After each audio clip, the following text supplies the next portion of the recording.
വേണ്ട. അങ്ങനെ ബലം പിടിക്കില്ല സത്യനാഥ. ഒരു പെഗ് കഴിച്ചു ഒന്നും വരാനില്ല. അങ്ങനെ എനിക്ക് വലിയ നിർബന്ധമൊന്നുമില്ല. ഞാൻ കഴിക്കാറുണ്ട്. ആഴ്ചയിൽ 1-2 ദിവസം കഴിക്കും. പക്ഷേ ഇന്ന് വേണ്ട. ഭാര്യ പേടിച്ചിട്ടാ? പേടിച്ചിട്ടൊന്നുമല്ല, ഒരു കെയർ. പിന്നെ കുടുംബം കൂടെ ഉള്ളപ്പോ തലക്കൽപ്പം വെളിവുള്ളത് നല്ലതാ. ആദ്യം കുടുംബം, അത് കഴിഞ്ഞിട്ട് മതി മറ്റേത് ലഹരി. കഴിച്ചു.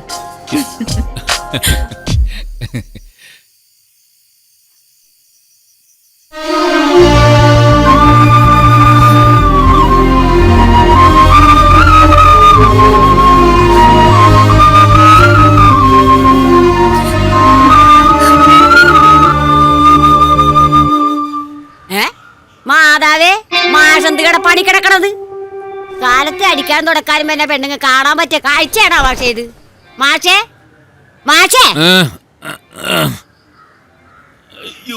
അന്തമില്ലാത്ത കിടപ്പ് കിടന്നല്ലേ തെണ്ടിപ്പട്ടും കാടാമ്പൂച്ചും കയറി കിടക്കുന്ന സ്ഥലമാണ് മാഷേ ഇത്. ഞാരമ്പളത്ത് നോക്കുമ്പോഴേ ആഷികപ്പൊരു സിനിമ പോലെ ആവും. അച്ഛൻ ഇന്നലെ എവിടെയാണോ കിടന്നേ? അമ്മ വല്ലതും പറഞ്ഞോ? ഇല്ല. എന്തേ? എങ്ങനെയുണ്ട് നിന്റെ പഠിപ്പൊക്കെ? ഒരുപാട് നോട്ട്സ് ഒക്കെ ഡൗൺലോഡ് ചെയ്യാനുണ്ട്. ഒരു കമ്പ്യൂട്ടറും നെറ്റ് കണക്ഷനും വേണം. ഇതൊക്കെ പറയാൻ അച്ഛനെ കൈ കിട്ടിട്ട് വേണ്ടേ? ശരിയാക്കാം മക്കളെ, ഒക്കെ ശരിയാക്കാം. അച്ഛൻ ഈടായിട്ട് ഇത്തിരി ഓവർ ആവുന്നുണ്ടല്ലേ ഭാസ്കര? ഇത്തിരിയല്ല, ഒത്തിരി.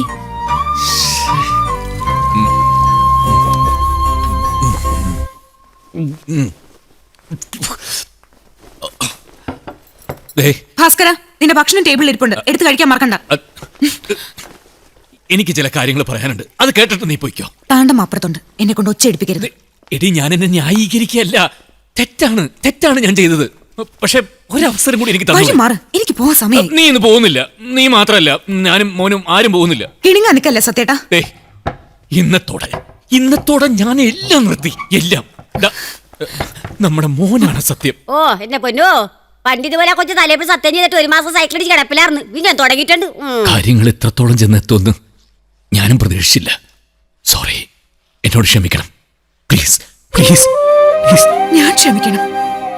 നിങ്ങൾ എന്ത് തോന്നിവാസം ചെയ്താലും ഞാൻ മാത്രം ക്ഷമിക്കുകയും പൊറുക്കുകയും വേണം. നിങ്ങൾ ഈ വൃത്തിയായിട്ട് ജീവിതം തുടങ്ങിയിട്ട് എത്ര കാലമായെന്ന് വല്ല ഓർമ്മയുണ്ടോ? സ്കൂൾ വിട്ടാൽ ഓടി പോകുന്നുണ്ടല്ലോ ഓരോ പറമ്പിലേക്ക്. എന്നെ മോനും പറ്റി എപ്പോഴെങ്കിലും ആലോചിച്ചിട്ടുണ്ടോ?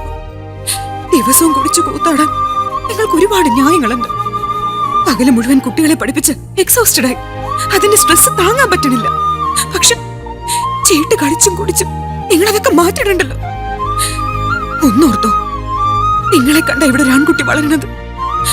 ഒരിക്കൽ അവനോട് സമാധാനം പറയേണ്ടി വരും. സോറി. അർദ്ധരാത്രി പോലീസ് സ്റ്റേഷനില് ഭർത്താവിനെ ജാമ്യത്തിലെടുക്കാൻ വരുന്നത് നീയെന്നല്ല ഒരു ഭാര്യയും പൊറുക്കില്ല. എനിക്ക് എന്നോട് തന്നെ പുച്ഛം തോന്നുക. എനിക്കിപ്പോ നിന്റെ മോന്റെ മുമ്പിൽ നിൽക്കാൻ നാണം തോന്നുന്നു. ഇങ്ങനെ പോയി കഴിഞ്ഞാ നാട്ടുകാർക്കും വീട്ടുകാർക്കും ആർക്കും വേണ്ടാത്തൊരു ഒരാളായിട്ടായിരിക്കും എന്റെ ജീവിതം അവസാനിക്കുക. തിരിച്ചു പിടിക്കണം. എനിക്ക് എന്നെ തന്നെ ഒന്ന് തിരിച്ചു പിടിക്കണം. എല്ലാ അർത്ഥത്തിലും ഒരു ന്യൂ സ്റ്റാർട്ട്. പ്ലീസ്. അതിന് നിങ്ങൾ എന്റെ കൂടെ നിൽക്കണം. പ്ലീസ്, നിങ്ങൾ എന്റെ കൂടെ നിൽക്കണം. പ്ലീസ്. കുടിക്കരുതെന്ന് ഞാൻ പറഞ്ഞില്ലല്ലോ. ആയിക്കോളൂ. പക്ഷെ അത് ഈ വീട്ടിൽ വെച്ചാവുമ്പോ നാണക്കേട് ഒഴിവാക്കാലോ.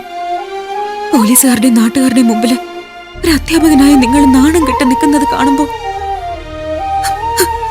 അതെന്താ ഓർക്കാത്ത? ഓർക്കും, എല്ലാം ഓർക്കും. പ്ലീസ്, ദേവി ഇതിനെ പഴയ കാര്യങ്ങളൊന്നും എന്നെ ഓർമ്മിപ്പിക്കരുത്. ഞാൻ വേഗം കുളിച്ചിട്ട് വരാം. എന്നെ നിങ്ങൾ വല്ലാതെ മിസ് ചെയ്യുന്നുണ്ടെന്ന് എനിക്കറിയാം. ഇത് നമ്മളെല്ലാരും കൂടി പുറത്ത് കറങ്ങാൻ പോകും. അയ്യോ, അതൊന്നും വേണ്ട, എനിക്ക് ലീവില്ല. അതൊന്നും പറഞ്ഞാൽ പറ്റില്ല. നീ മോനും ആദ്യം പോയിട്ട് എന്തെങ്കിലും കഴിക്കാൻ നോക്ക്. രാവിലെ മുതൽ എന്നോട് പിണങ്ങി വെറും വയറ്റിലല്ലേ നിൽക്കുന്നത്. സത്യേട്ടൻ പോയി കുളിച്ചിട്ടോ, ഒരുമിച്ച് കഴിക്കാം. വേഗം വരാം മക്കളെ.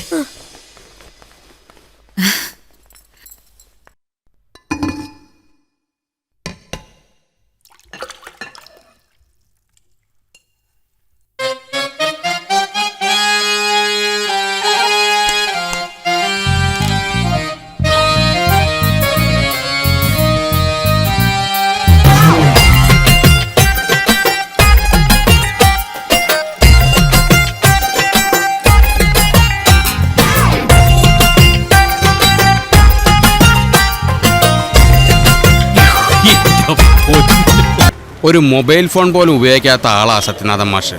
സ്കൂളിൽ ഒരു IT ലാബ് തുടങ്ങുമ്പോൾ കമ്പ്യൂട്ടറുമായി ബന്ധമുള്ള ഒരാളായില്ലെങ്കിൽ പിന്നെ എന്തെങ്കിലും ഒരു എൻഗേജ്മെന്റ് ഇല്ലാത്തത് ആ സത്യാനാഥ മാഷയുടെ പ്രധാന പ്രശ്നം. ക്ലാസ് ടൈം കഴിഞ്ഞു പോയി കമ്പ്യൂട്ടർ പഠിക്കട്ടെ, തേക്കിൻ കാട്ടിലെ സഭയും ചീട്ടുകളി അവസാനിക്കുമല്ലോ. ഇതൊക്കെ നടക്കുന്ന കാര്യമാണോ രാജേന്ദ്ര? ഈ പ്രായത്തിൽ പഠിക്കാന്നൊക്കെ പറഞ്ഞാൽ മാഷ് അതിന് സമ്മതിക്കുവോ? അതൊക്കെ ഞാൻ ഏറ്റു. ഞാൻ സൂചിപ്പിച്ചിട്ടുണ്ട്, HM ഒന്ന് നിർബന്ധിച്ചാ മതി. ദേ, ആള് ഇവിടെ തന്നെ ഉണ്ട്. മാഷ് വരും. കളിച്ചോ, അവിടെ കളിച്ചോ. എണ്ണ പിടിച്ചോട്ടെ. ഇനി അവിടെ കളി. മാഷേ, ഒരു കൈയെടുത്തേ. സത്യാനാഥ മാഷേ, ഒന്ന് എഴുന്നേറ്റ് വന്നേ, ഒരു കാര്യം സംസാരിക്കാൻ. ഈ നേരത്താ നല്ല കഥയെ. ഞാൻ പ്രിൻസിപ്പാളിനെ പിടിച്ചു വലിച്ചുകൊണ്ടിരിക്കുക. ഒന്ന് എഴുന്നേറ്റ് വരും. എന്റെ രാജേന്ദ്ര മാഷെ ഓണേഴ്സ് വിളിച്ചിട്ടിരിക്കുക. ഈ നേരത്തെ കോൺസെൻട്രേഷൻ പോയി കഴിഞ്ഞാൽ പിന്നെ എണ്ണം പിടിക്കാൻ പറ്റില്ല. ഒന്ന് പോയോ മാഷേ, ഇത് നിങ്ങൾ പിള്ളേരെ പഠിപ്പിക്കുന്നത് ഞാൻ ഏർപ്പാടില്ലാട്ടാ. ഞാൻ സത്യനാഥ, ഞാൻ ജീവിതത്തിൽ ആദ്യമായിട്ട് ഇങ്ങനത്തെ ഒരു സ്ഥലത്ത് വന്നിക്കണ. പറ്റുമെങ്കിൽ എന്റെ കൂടെ ഒന്ന് വരൂ പ്ലീസ്. മാഷെ പോലെ ഞാൻ പോവാ. ഇനി പൂരപ്പറമ്പിലെ ചീട്ടുകളിക്കാരുടെ കൂടെ ഇരുന്നു വെച്ച് HMന്റെ സ്റ്റാറ്റസ് കളയണ്ട. എന്താ കാര്യം? കാര്യം ഞാൻ കാലത്ത് പറഞ്ഞു തന്നെ. മാഷ് സീരിയസാ. എനിക്കിതിലൊന്നും താല്പര്യമില്ല. ഞാൻ നേരത്തെ പറഞ്ഞ ഞാൻ പോവാ രാജേന്ദ്ര. നിക്ക് പറയട്ടെ. ഇത്രയും കാലമായിട്ട് ഞാനിതൊന്നും പരിചയിച്ചിട്ടില്ല. ഇനി ഈ കാലത്ത് ഇത് പഠിക്കാൻ എനിക്കൊട്ട് താല്പര്യമില്ല. പുതിയതായിട്ട് തുടങ്ങുന്ന കമ്പ്യൂട്ടർ ലാബിന്റെ ഇൻചാർജ് ആ കമ്പ്യൂട്ടർ ടീച്ചറെ ഏൽപ്പിച്ചാൽ പോരെ. എന്റെ പെടലേക്ക് വെക്കുന്ന എന്തിനാണ്? കാഷ്വൽ സ്റ്റാഫിനെ ഇത്തരം റെസ്പോൺസിബിലിറ്റീസ് ഒന്നും ഏൽപ്പിക്കാൻ പറ്റില്ല സത്യനാഥ. അഡീഷണൽ ആയി എന്ത് ചാർജ് വന്നാലും താൻ എപ്പോഴും ഒഴിഞ്ഞു മാറിയ പതിവ്. ഇത്തവണ അത് പറ്റില്ല. അറ്റ് എനി കോസ്റ്റ് നിങ്ങളിത് ചെയ്തേ പറ്റൂ. അതെ, ഒന്നും കണ്ടിരുന്നേ. അവിടെ വിദ്യാർത്ഥി കോർണർ കണ്ടിട്ടുണ്ടാ? മഹാത്മാഗാന്ധി അടക്കം പല മഹാന്മാരിൽ നിന്ന് പ്രസംഗിച്ചിട്ടുള്ള സ്ഥല. എന്നിട്ട് ഞാൻ കുലുങ്ങിയിട്ടില്ല. പിന്നെയാണ് മാഷ് വണ്ടി വിട്ടേ. പോ. എനിക്ക് എന്നാ മുള്ള റിപ്പോർട്ട് ചെയ്യേണ്ടി വരും. മാഷേ പോലെ. വെറുതെ ഞാൻ അപ്പോഴേ പറഞ്ഞില്ല, ഇതൊന്നും ശരിയാവുന്ന കേസല്ല. മാഷേ കള്ളുപിടിച്ച് നിക്ക്. എനിക്ക് സമാധാനം. ഈ മോളില് കംപ്ലൈന്റ് എന്ന് പറഞ്ഞ നേരാ? ഒരു പക്ഷേ എനിക്ക് അങ്ങനെ ഒരു തീരുമാനം എടുക്കേണ്ടി വരും. എന്റെ മാഷെ, കുട്ടികൾ എന്തെങ്കിലും സംശയം ചോദിച്ചാൽ ഞാൻ എന്ത് മറുപടി പറയും? No problem. ഈ ടൗണിലെ ഏറ്റവും നല്ല കമ്പ്യൂട്ടർ ഇൻസ്റ്റിറ്റ്യൂട്ട് നടത്തുന്ന എന്റെ കസിനാ. ഞാൻ ഇന്ന് തന്നെ മാഷെ അവിടെ കൊണ്ടുപോകുന്നു, ക്ലാസ് കൊടുക്കുന്നു. കമ്പ്യൂട്ടർ പഠിക്കാനാ? ഞാനോ? നല്ല കാര്യമായി വിട്ടെ. ഒരു കുഴപ്പമില്ല. ഇനി ഒഴിഞ്ഞു വരാൻ പറ്റില്ല. പ്രിൻസിപ്പൾ ചാർജ് എഴുതി സർക്കുലർ ഇഷ്യൂ ചെയ്ത് കഴിഞ്ഞു.